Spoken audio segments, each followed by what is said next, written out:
Yoga is a practice of uniting your breath with your body. So, yoga helps you unite your body, mind, and spirit. And when you unite your body, mind, and spirit, you're able to experience much more powerful orgasms. It also helps you separate your thoughts from your body, and it helps you both link and separate your thoughts and your body. You're able to be in the present moment.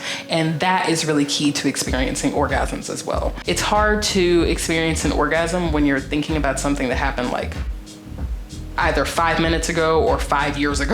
Like, it's really challenging to just be in the moment and just enjoy yourself. Meditation is an incredible practice to help you strengthen and deepen your orgasms. It brings you into the present moment so that you're able to just experience and feel what is going on with your body and not be distracted by your thoughts, so that you're not distracted and you can really feel what's going on. Also, just in general, yoga increases your body's flexibility so that you are able to get into more creative sexual postures, especially if you are with a sexual partner, whether that's physically, mentally, or emotionally. Basically, you will have better sex and better orgasms if you practice yoga.